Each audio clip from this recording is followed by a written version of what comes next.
Alors pour le nettoyage fin du bas moteur, l'acétone, un petit bout de laine d'acier, c'est la plus fine, la 5-0. Et regardez ça, bon là c'est noir, ouais, comme ça vient bien. Et pareil sur les bords, hein. Alors tu vas tourner toi. Voilà, je vais m'occuper juste des deux parties qui ont pas mal souffert des explosions quand même. Donc ça veut dire que le piston ne va pas être terrible. Et le reste normalement à l'essence au pinceau. Juste ça, laine d'acier acétone.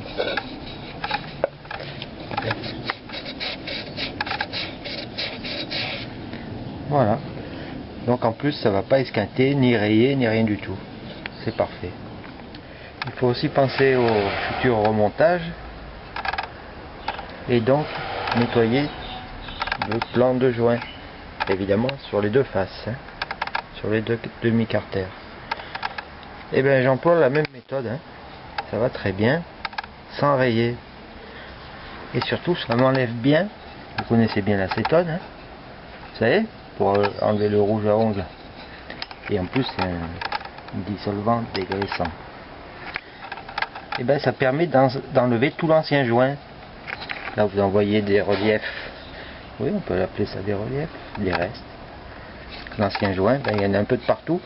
Pas vraiment sur le plan, mais sur les arêtes. Il y en a plein, hein. Oui, ça là, par exemple. Voilà. Donc, bien nettoyer les plans de joint. Ça va bien l'acétone, hein.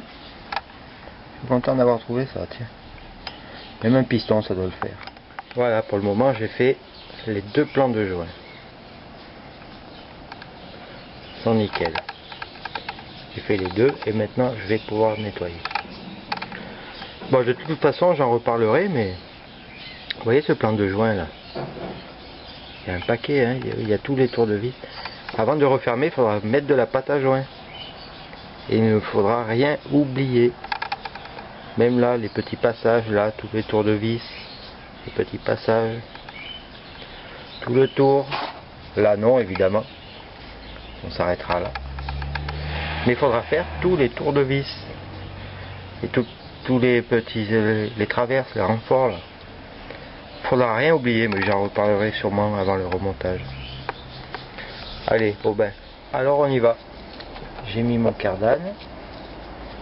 Pour l'intérieur, la brosse nylon, moyennement fine. Et pour l'extérieur, la laine d'acier. Allez, c'est parti, je vous montre après. Alors, voilà où j'en suis-je. Hop là. Là. Donc, brossage au cardane. Finalement, j'ai pris un pinceau pour l'intérieur parce que la brosse, ben, elle m'a cache. Hein. Ça rentre pas. Et du coup, c'est beaucoup plus dur les roulements. C'est pas grave. Par contre, le carter extérieur, enfin, la partie extérieure, elle est, je suis pas sûr, on verra ça. Elle est curieuse, elle est toute granulée, elle est pas lisse comme j'ai sur les miens. Hein. On dirait qu'elle est brute de décoffrage. Ouais, là on voit mieux. Vous entendez? C'est plein de petites boulettes d'alu. Petites aspérités. Bon, c'est pas grave. Ensuite, j'ai fait un rinçage à l'essence F. Nettoyant, détachant. Et maintenant, hop là, heureusement qu'il y a les bois. Hein. Je vais passer un petit coup de soufflette. Et c'est parti pour la soufflette. On essaie bien de ne pas en mettre partout sur l'appareil photo.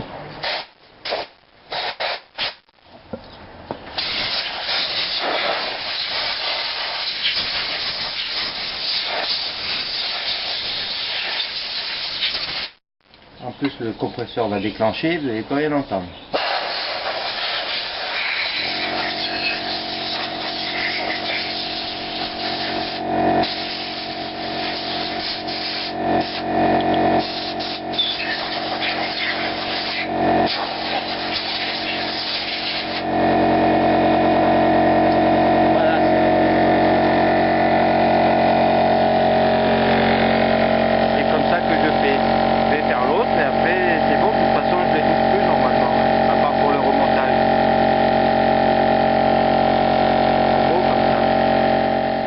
Et voici donc mes deux carters, propres, secs et prêts à être montés.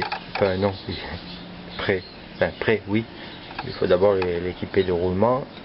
Je me demande si je vais pas changer les cages à aiguilles. Je vous cache pas que je viens de mettre une petite goutte d'huile fine sur chaque roulement. Parce qu'ils n'ont pas trop aimé le bain. C'est normal, hein.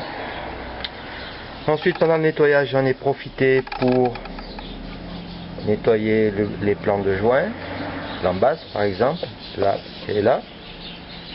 Vous reconnaissez bien, non? Les plans de joint du carter d'embrayage et du carter volant, c'est l'inverse. Carter d'embrayage là, carter volant là, en dessous là. Et puis voilà. La suite, ça sera les quelques contrôles qu'il faut effectuer, contrôle et mesure sur le vilo, la bielle et les fourchettes et pignons de vitesse. Voilà, à suivre. Au fait, pour vous faire remarquer que après nettoyage ou même avant nettoyage, on dira même après démontage, je range tout religieusement dans des chiffons. Ici les deux demi-carters, ici ben, c'est les pignons, la boîte, bon, les roulements on s'en fout, ici le tambour de sélection, ici les fourchettes, ici le vilebrequin. Rien ne se perd et puis de toute façon c'est pas trop bon hein, de les laisser à l'air. Ils n'ont pas l'habitude, hein. D'habitude ça baigne dans l'huile tout ça. Voilà, c'était juste un petit clin d'œil.